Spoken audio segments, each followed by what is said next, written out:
Reality doesn't come at us as a string of text. We live in a continuous, overlapping wash of light, sound, texture, and motion. But if you look at the artificial intelligence boom, our most capable systems have been trapped in a single, highly compressed lane. They live strictly in the realm of language. Just pause and consider the sensory reality of the room you're sitting in right now. You've got the exact geometry of the space. The way the ambient light throws a soft edge over a shadow on the floor. Maybe the low, steady hum of ventilation. It's a dense, unified physical state. Now contrast that rich, uncompressed reality with the flat, symbolic world of a text prompt. For years, we've been asking algorithms to reason about our world, but forcing them to look through the incredibly narrow keyhole of the written word. Now we're trying to force that keyhole open. Part 1. The Illusion of Omni. Look across the tech industry today and you'll hear the word Omni casually tossed around everywhere. We're told models have reached native multimodal intelligence, that they understand text, image, and sound seamlessly, exactly like human cognition. But beneath the architecture, the reality is far more fractured. There's a sharp divide in how these systems actually work. Most models celebrated for their vision capabilities are just processing multimodal input. You hand them a photograph, they calculate the loss, and they spit out a text response. They look at a picture to write a sentence. A true Omni model, though, is attempting any-to-any generation. It takes in text, audio, images, and is expected to output raw pixels and waveforms. The computational leap from describing a picture with words to mathematically generating the continuous reality of that picture is staggering. Part 2. Forcing pixels into words. To actually use the immense reasoning power we found in large language models, we have to find a way to feed the physical world into them. We have to translate the chaotic, uncompressed signals of images and audio into the rigid, discrete language that a transformer architecture actually gets. The foundational trick for this is an operation called patchification. Think of it like taking a classic oil painting and methodically chopping it into tiny, identical square tiles, usually 16 by 16 pixels. We take these tiles, run continuous encoders over them to get vector representations, and then line them up sequentially. We are literally forcing a sprawling visual landscape to behave like a left-to-right sentence, just so the machine can read it. And for video, you just repeat that violent dissection across every single frame, chaining the patches into one massive linear sequence. Part 3. The architecture dilemma. Because simply lining up those image patches doesn't solve how the model should predict them. 3 distinct philosophies have emerged to tackle this translation problem. The first is the Chameleon approach. It bets that we can just tokenize everything. It takes those patchified image embeddings and forcefully matches them to a learned discrete vector codebook. It's essentially inventing a finite alphabet for images. The system forces the visual world into discrete tokens, mixes them with text, and trains like a standard language model. The trade-off here is pretty stark. On one hand, the system is beautifully unified, but on the other, that brutal discretization process strips away the nuance of the image. You lose a vast amount of information in the pursuit of making pixels act like words.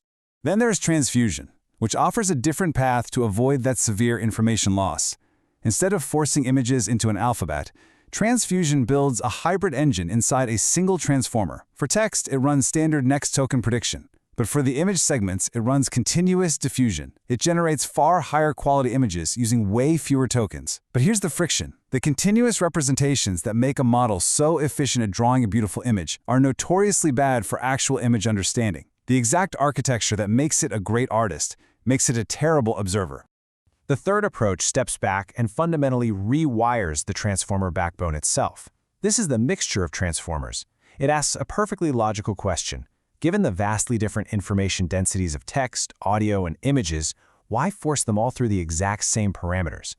This architecture builds dedicated, customized processing lanes.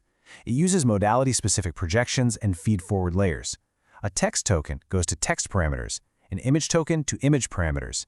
They only meet up during the joint self-attention mechanism.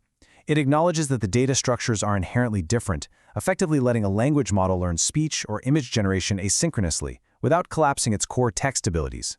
Part 4. The language compression paradox. These architectures are the absolute frontier right now. But they expose a profound philosophical dilemma, one that becomes glaringly obvious when you look at the failure modes of visual generation. There's this puzzle that keeps challenging researchers. We know that if you train a model on next token prediction with language, it eventually yields astonishing, emergent capabilities, reasoning, planning, logic. But if you train a model on next frame prediction with video, you get almost none of that.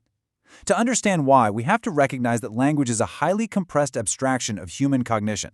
The words we write are the intentional scaffolding of human thought. Images and videos, by contrast, are just passive observation.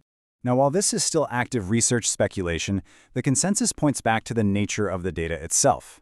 The physical world is inherently chaotic, and it's overwhelmingly redundant. Predicting how the light shifts across a static wall over 30 frames of video creates an immensely complicated math problem for an algorithm, but it contains zero logical density. Sensory data doesn't naturally teach a machine how to reason, because sensory data has no intent. Part 5. Beyond the digital glass. Stepping away from the theory, if we look at where this technology actually lands today, the signal is incredibly clear.